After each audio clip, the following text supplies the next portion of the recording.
White cop pulled over black driver, but had no idea who he was. What happens when a black man is arrested just for looking too confident? He doesn't just fight back. He builds a platform that shakes the entire system. What followed changed the whole city. That evening, Elijah Moore looked like he'd just stepped off the cover of Success and Soul magazine. Midnight blue pinstripe suit that whispered wealth, not screamed it. A crisp white shirt whose collar stood sharper than a preacher's conviction, and leather shoes polished to a mirror. The kind of shine that tells you a man respects where he's walking. He didn't wear cologne. He wore accomplishment, and not the kind you inherit. The kind you build from the concrete up. Sleepless nights, rejection emails dressed up as unfortunately, and twice the work to get half the credit. He wasn't headed to a boardroom or gala. He was driving home down Lexington Road, one hand on the wheel, the other holding a steaming takeout container filled with homemade chicken soup. Not for himself, for Miss Wheeler, his 83-year-old neighbor who'd just come back from the hospital. See, men like Elijah didn't make headlines. They made sure someone's grandma had dinner. They mentored kids no one else bothered with. They didn't look for glory. They became the reason others still had a little hope. Elijah didn't speak much about what he did after hours. The after-school coding classes he ran for teenagers, from the Blakely projects, the late-night check-ins with young brothers trying to stay off the corners. To them, he wasn't Mr. Moore the consultant. He was the guy who showed up, who stayed, who listened. No cameras, no audience, just presence. But none of that mattered. Not at 7:43 p.m. It started with flashing lights, red and blue in his rear view, piercing the dusk like sirens of judgment. One blink, two. Third came with a full siren, the kind that makes you wonder if you're driving a tank instead of a sedan. Elijah's jaw tightened. He'd done this dance before. He slowed down, signaled right, pulled to the curb with the kind of precision that only comes from muscle memory. The car parked, engine off, window down, hands on the wheel, heart rate steady. The routine rehearsed more often than his elevator pitch. His license and registration were already waiting on the passenger seat. He didn't fumble, didn't reach suddenly. He knew better. Elijah had lived long enough to understand that in America, a black man's life often depended on choreography, not dignity. The door of the patrol car swung open like a scene from a Western. Out stepped the officer, young, white, buzz cut, tight enough to cut glass, jaw set like he was auditioning for a role in a Clint Eastwood film. His hand hovered close to his holster, like Elijah was going to leap out with a sword and demand a duel. "License and registration," he barked. "No, sir. No. Good evening." Just a tone soaked in authority he hadn't earned, delivered like Elijah owed him something for existing. Elijah handed over the papers calmly. The officer squinted at them, as if reading credentials from someone like Elijah required extra scrutiny. "Where you headed?" "Home. Just dropped off dinner to my elderly neighbor." Elijah's voice was calm. Not because he wasn't angry, but because anger gets you cuffed. Calm buys you time, maybe even safety. "What's in the trunk?" There it was. Elijah blinked once, then leaned back slightly and replied with the kind of sarcasm earned through decades of being underestimated. "I'm hoping a spare tire, unless you think I'm hauling nuclear weapons in a Lexus." The joke didn't land. It rarely did. Humor, it seemed, was a luxury only some folks were allowed to use when stopped by police. The officer nodded toward the back. "Pop the trunk." Elijah sighed, pressed the button. The trunk creaked open. Inside, emergency kit, jumper cables, umbrella, a bag of salt for winter streets. Nothing suspicious, unless you found preparedness threatening. The officer peeked in, disappointed. No contraband, no excuse, just a neat trunk, like the rest of Elijah's life. "Sir, do you realize you rolled through that stop sign a few blocks back?" Elijah turned his head slowly, as if trying to determine whether this man was serious or just creatively bored. "You mean the full stop where I eased, checked for pedestrians, and then proceeded cautiously? That one? I call it a polite roll, but if you're writing tickets for driving politely, I'll sign in cursive." The officer didn't appreciate the tone. "You're showing signs of nervousness." Elijah smiled faintly, not out of amusement, out of exhaustion. "You think I'm nervous because I'm speaking calmly? Let me translate that for you. It's called being composed. You should try it sometime. Step out of the vehicle." "For what?" "Routine check." Routine. That word again. Elijah exhaled and opened the door.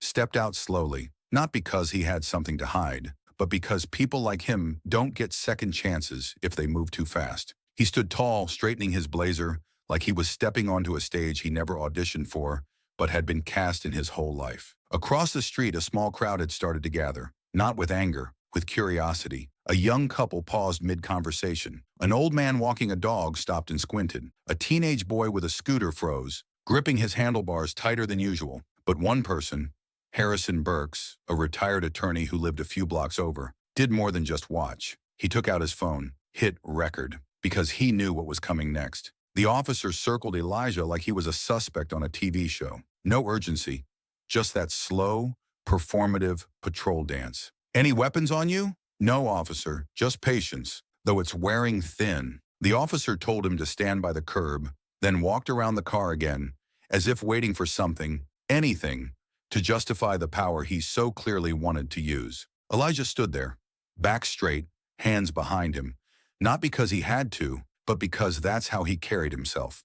Always with control, always with grace, even when dignity was being pried from him in broad daylight. Behind him, he heard the whisper of phone cameras, the click of neighbors taking note, and somewhere inside he knew. This wasn't just his moment. This was a mirror, a reminder, a reckoning. Because sometimes all it takes to become a headline is to be black, composed and visible. And what came next? Well, let's just say, what happened after that changed everything. You don't want to miss how this unfolded. The moment Elijah Moore stepped into the precinct, he had already walked through what felt like a cathedral of indifference. Inside, the air tasted like endlessly washed uniforms, stale coffee from the broken machine in the corner, and the heavy residue of cheap authority hanging from every yellowing wall. It was exactly the kind of place where sarcasm felt served on the floorboards, thick and unapologetic, and prejudice stuck to your collar before you even said a word. Officer Wilson led Elijah through the lobby as if he'd caught someone lugging off stolen televisions in broad daylight, slow-stepping, deliberate, projecting some overblown display of control. Look who we got, citizens. Maintaining order, as usual. His voice was flat and rehearsed. Walk straight, do not deviate. He spat it, word by word, through clenched teeth, acting out scenes from his own cheap police drama where enforcement was performance, and every phrase was staged for effect. Elijah said nothing. He walked in silence, tallying his steps, counting each footfall like a metronome, determined not to let himself notice how fire began to burn under his chest. Not fear that had long been numb, but pure, threadbare fatigue. Fatigue at playing Mr. Clean respects every rule, only to have someone erase years of impeccable conduct with one perfunctory stop. Fatigue at understanding that one polite gesture, like offering soup to an elderly neighbor, could evaporate under the suspicion created by skin tone. They entered the interrogation room, and Elijah immediately registered every detail. The stiff plastic chair nobody had bothered to pad, the metallic table with bare, cold legs that looked like they'd been used to hold phones, files, maybe even a body. Who knows? In the corner, a lone surveillance camera watched without emotion, and there, carelessly discarded on the table, lay a file folder tossed like trash. His driver's license, his federal credentials as a cyber rights consultant, an ID identifying him as invited lecturer at a government civics forum, and even his security badge from the Youth Coding Center. All of it lay there, but none of it mattered, because the true argument at play wasn't his lifetime of work, it was his skin. Everything else was footnote. A middle-aged officer with a face that looked like he woke up bored every morning began, his voice devoid of curiosity, full of permission granted only by arbitrary assignment. So, Mr. Elijah Moore, he said, voice flat as asphalt, what do you do for a living? Elijah sat upright, arms crossed in front of him, back rigid. He answered evenly but firmly, I am a technical consultant to the Federal Commission on Digital Rights, and I teach programming fundamentals at the Blakely Youth Center. There wasn't a trace of showboating in his tone, just clean truth. The officer narrowed his eyes, cracked a smirk like he was amused at a private joke. So basically you're an IT guy? The nuance in Elijah's next sentence was razor sharp. Not basically, officer. I am a systems architect, someone who writes policy to protect citizens' data from misuse, including by individuals wearing badges who have access to personal records. The silence that followed felt like glass settling in an empty auditorium. Elijah could sense, without looking, a bead of realization creeping across the older officer's brow, though he continued playing his part in this performance, clinging to the illusion of control as if that, alone, could command the room. Then the door flew open, folding back like a curtain before the protagonist enters. In strode Charlene Graves, tall, stern, her posture telling you she smelled the failure of every system she'd ever confronted, tired enough to know any indication of compromise from power was nothing short of malpractice. She carried a tablet in one hand and wore on her face an expression that seemed to ask, "All right, who's trying to make fools out of everyone today?" She ignored the gathering of uniformed officers and locked her gaze on Elijah. "Mr. Moore," she said, nod solid, formal, confident. "I apologize for this misunderstanding." A thin snort escaped Elijah before he could catch himself. "Misunderstanding?" he replied, voice low and sharp. "I'd call this a tolerance test or maybe an experiment in forced humiliation." Graves pivoted to study Officer Wilson, who still stood stiff in the corner, like he was expecting applause for escorting Elijah inside. "Officer," she addressed him, tone measured but unforgiving, "you detained a man who committed no crime, conducted a search without a warrant, and now I am holding video evidence from 4 angles showing him behaving professionally, politely, and frankly, more competently than you." Wilson cleared his throat, maybe to speak, then maybe to swallow the words he realized were foolish. But Graves didn't pause. "And now, here's the twist." She turned the tablet to face him. On the screen, Elijah's credentials, his resume, local news blurbs, policy memos, his face beside his name. "This is Elijah Moore, author of transparency legislation regarding law enforcement stop data, lead creator of the profiling complaints platform." "That's not speculation. You are looking at the case study, sir. One of your colleagues' first high-profile subjects is the very architect of their accountability tools." Silence sucked the air from the room. Wilson's color drained, his posture slackened, and he sank slowly onto the chair behind him. His face turned as gray as wet asphalt in a storm. Elijah leaned forward, eyes steady, voice quiet but precise. "Never thought I'd be the face in your statistics just like that. The guy drafting the policy becomes the headline case. Life's funny that way, isn't it?" Graves leaned toward him, her voice softer, yet every word was measured and intentional. "We have initiated a review of your conduct, Officer Wilson, but our urgency in responding to misuse isn't why I came here. I'm here because I want you to testify in a case against the department itself. We're filing a civil rights action. Your story may be the linchpin." Elijah closed his eyes for a breath, then opened them. "No anger, just resolve. Retribution is not what I seek. I seek transformation. I want the kid from Blakely Avenue, not just my student, but all our young black kids, to know they don't have to map out how to keep their hands for survival." Graves nodded firmly. "Let's change it from here then. Together." And at that exact moment, across the precinct foyer and down by the security monitor stairs, someone recognized Elijah. Someone Googled his credentials. Someone realized they had detained a man who could undo norms. That awareness rippled through the room as Elijah was led back out of the station, out into the daylight, his posture calm, his pace deliberate. Waiting outside was Harrison Burks, the retired attorney who filmed it all. Burks extended his hand, voice quiet but firm. "I knew they'd try to shut you up. I didn't expect them to be so clumsy." Elijah shook his head, a weary smile touching his lips. "They don't have creativity. Just the old template. Stop, accuse, detain, toxic routine." At that moment, phones began to light up. Reporters calling, bloggers uploading, activists requesting interviews, video streaming live. But Elijah stayed silent, for once letting the storm brew without feeding it with commentary, because he knew this was just beginning, not concluding. This was the turning point. Everything he had worked for, every single fight behind closed doors, led here. And now, it's time to see how the system responds. The day everything came out into the open started like a regular Tuesday, the kind that creeps in quietly, minding its own business, until it explodes in every direction. Except this Tuesday wasn't minding anything. The city was buzzing, crackling with tension, and nearly humming from the inside out. Morning news shows argued over who broke the story first, anchors trading smug smiles and rushed disclaimers while video of the incident looped in the background like some tragic highlight reel. Social media lit up like it was New Year's Eve in every group chat from West End to Kirkwood. But the real event, the eye of the storm, was unfolding behind the thick, oak-paneled doors of City Hall. An emergency session of the City Council had been called. Not scheduled, not polite, emergency. Inside that chamber sat an unlikely collection of people. Uniformed officers lined one side like polished dominoes, stiff in their pressed blues, flanked by lawyers from the city bureau who clutched legal pads like shields. Journalists angled for better shots.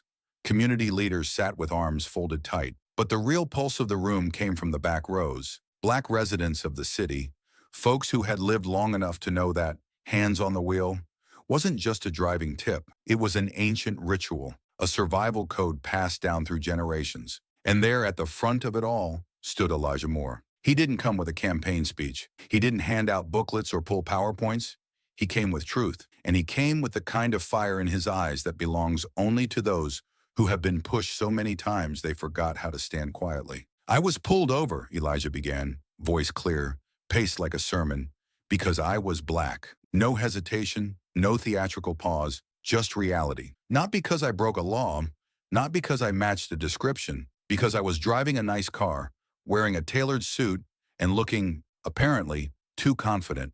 Silence. The kind of silence that makes you hear the creak of old chairs, the slow intake of breath, the pause in a security guard's shifting stance. Everyone was listening. My neighbor, Mrs. Wheeler, the one I was bringing soup to, she's 83 years old. She just had a stroke. I'm the only one who checks on her. So when you cuff me by the roadside, when you haul me off like I stole the very car I worked my whole life to afford, who's gonna feed her? You. That landed like a stone dropped into glass. He took a breath, not to calm himself, but to load the next truth. I was taken from my vehicle, searched without cause, trunk rifled through like I was smuggling something other than jumper cables, hauled downtown, and only then, did someone bother to Google me, to check who I was. His eyes scanned the room, but his voice aimed at the system. Let me tell you what's funny about that. I don't want to be respected because I'm a federal consultant. I want to not be humiliated just because I'm black. The applause started quiet, side of the room. Someone clapped slowly, like they weren't sure they had permission, then another, then a ripple. Soon it rolled through the room. Not the staged applause of politics, but the raw percussion of people who knew exactly what he meant. In the back, Officer Wilson sat stone-faced, trying to disappear into his chair. His face showed everything he didn't say: confusion, shame, resentment. But mostly he wore that look men like him wear when they realize for the first time that the narrative is no longer under their control. Elijah didn't stop. My student, 16 years old, lives on Blake Avenue, watched as his mentor got pulled from a vehicle, hands on the hood. He texted me that night. You know what he said? A pause. Now I know how they'll treat us if we get too successful. He let that sit there, like a wound exposed in daylight, like a truth that had grown tired of hiding. The flash of camera shutters echoed like the pop of old war film reels. But Elijah didn't speak for cameras. He spoke for Trevin, for Mrs. Wheeler, for every kid still learning that his skin is not a threat but a trigger for suspicion. Then the commissioner stood, 50-something, white, starched shirt, polished shoes, tie knotted too tight like he didn't get the memo that nobody wanted a speech from a necktie today. We understand the depth of the misunderstanding, he said, his voice wrapped in soft bureaucracy. Elijah turned slowly to face him. This isn't a misunderstanding, he said, the calm in his voice now sharp as a blade.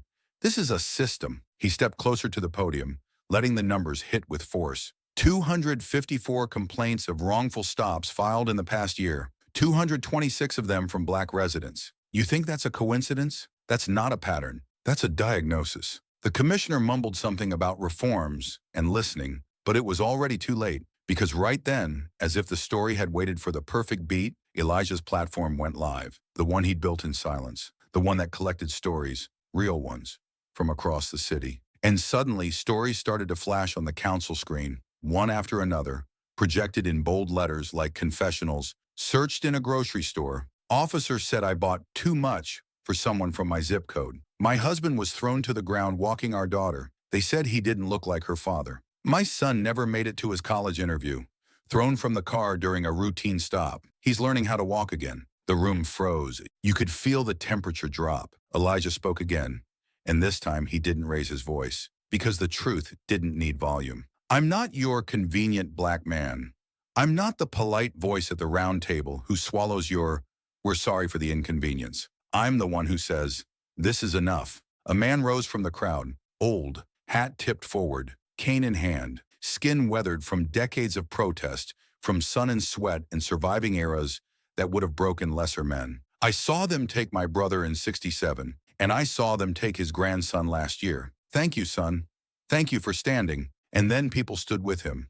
not out of ceremony, out of shared pain, shared memory, shared hope. And in the middle of that room, Elijah stood, letting the storm rise around him, wondering if, just maybe, someone was finally listening. But outside the chamber, Officer Wilson stood against the wall, pale, quiet. The department's legal counsel stepped beside him. "They're calling for your resignation." Wilson didn't look up. "I thought he was just another one," he said. "Didn't know who he was." The lawyer looked at him, stone-eyed. "That's the problem," he said. "You think respect is earned, but it's a right." Exactly 7 days after the storm inside City Hall, Elijah Moore sat not in a news studio, not behind a podium, not in some government chamber lined with plaques and press passes, but right where he belonged, on the wooden porch of his modest Atlanta home. The early evening sun threw soft shadows through the porch screen, and the breeze smelled faintly of cut grass and stubborn hope. On his lap, a well-worn laptop, open to the dashboard of the very platform he had birthed from pain and purpose. Black is not suspicious. The numbers on the screen weren't just impressive, they were staggering. 27 cities, 60,000 submissions, 60,000 people who had carried the weight of suspicion for nothing more than existing, now with a place to say, "It happened to me too." And Elijah, he wasn't celebrating, he was absorbing. Every number wasn't a metric, it was someone's father, someone's son. A daughter pulled over for looking nervous. A mother searched at a store for buying too much. Next to him, a simple mug sat on the porch railing. Black coffee, no sugar, no cream. Like the truth, strong, bitter, undiluted. Down the block, a car slowed to a stop. No flashing lights, no uniform figure stepping out. Just a young man in jeans and sneakers, holding a sign in both hands. Trevon, the same student who had watched Elijah's rights get bent under the weight of systemic assumption. The same young man who'd once texted in fear. Now he held up a sign that simply read, "Mr. Moore, I'm not scared anymore." Elijah didn't react like someone in a feel-good commercial. He didn't pump his fist or tear up theatrically. He just stood, walked down the steps, and hugged the boy like you hug someone who finally sees themselves as more than a target. "The most important time to speak," Elijah said, voice low, steady, "is when you're afraid to." And in that quiet exchange, two men, one younger, one older, something shifted again. Not history. That moves slowly, but possibility. That moves fast when someone dares to pull the lever. Later that evening, a letter arrived. A real letter. Not a ping from a phone or an inbox notification. An envelope, postmarked by the Atlanta Police Department. Elijah sat back in his chair and opened it carefully, already suspecting what was inside but still not prepared for the weight it carried. The handwriting was rough, honest. It read, "Mr. Moore, I was wrong. I didn't know who you were, and maybe that's exactly the problem. Not that you were someone important, but that I failed to see a person. I'm not asking for forgiveness. I'm asking for a chance to understand. Officer J. Wilson." Elijah held the letter in both hands, eyes scanning the words again. He didn't cry. He didn't curse. He didn't toss it aside. He just sat with it. 10 minutes, maybe more. Because that letter, that was the first real sign that what he was building wasn't just noise, it was change. That night, a call came from a local station asking him to join a live broadcast. At first, he hesitated, but eventually he agreed, on one condition: no dramatization, no anthems, no heroic soundtrack, just real talk. When he stepped onto that set, Elijah wore a plain black turtleneck and jeans. No suit, no fancy titles. Just the voice of someone who had seen the truth from both sides of the sidewalk. The host opened the segment carefully. "Mr. Moore, you could have filed a lawsuit, pursued a public trial, but instead, you chose reform. Why?" Elijah leaned forward, his voice soft but charged. "Because I don't want to live in a city where a few officers are fired, but the system stays untouched. I don't need vengeance.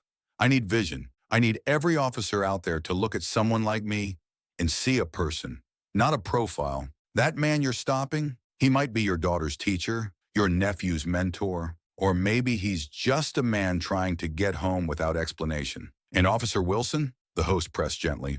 Elijah didn't blink. "Let him sit with what he's learned. That's deeper than discipline. Public shame disappears after a press release, but private realization, that sticks." After the show, as the lights dimmed and the crew shuffled out, a man approached, mid-40s, white, wearing a windbreaker with the Atlanta PD crest. "Mr. Moore," he said, extending a hand, "I'm Jeremy Sykes.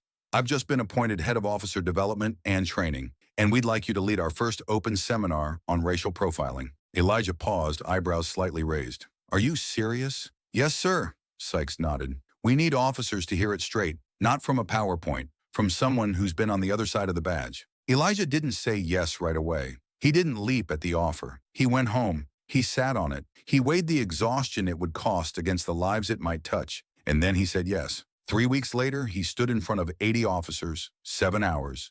No filters, no punchlines, just unflinching conversation. Some sat with folded arms, ready to defend. Some took notes like their next paycheck depended on it. A few walked out. But those who stayed, those who really listened, left different. The next day, a young officer caught up with him in the parking lot. Yesterday, when you spoke, the officer said, eyes lowered, I thought about a stop I made earlier this week. Man walking through a neighborhood I didn't think he fit into. I pulled him over, told myself it was preventative. But now I see that was bias. That was me not seeing him. I'm sorry. Elijah didn't smile. He didn't lecture. Don't apologize to me. Apologize to yourself and change what happens next. A month passed. The air turned cooler. Porch lights came on earlier, but the movement didn't slow. Elijah sat once more on his porch, watching Trevon toss a football down the street. Across the road, Mrs. Wheeler waved from her doorway, apron tied, pie in the oven. His phone buzzed, a notification. The city council had voted unanimously to approve the creation of a permanent civilian oversight board for police conduct. Elijah's name was listed among its founding architects. He closed the phone, looked out at the block. Nothing flashy, just life, with a new tone, a new texture, not a movie ending, no sweeping score. Just a man who refused to be silent when it would have been easier to disappear. He wasn't a hero. He just wasn't willing to be quiet anymore. And now, the whole city knew it.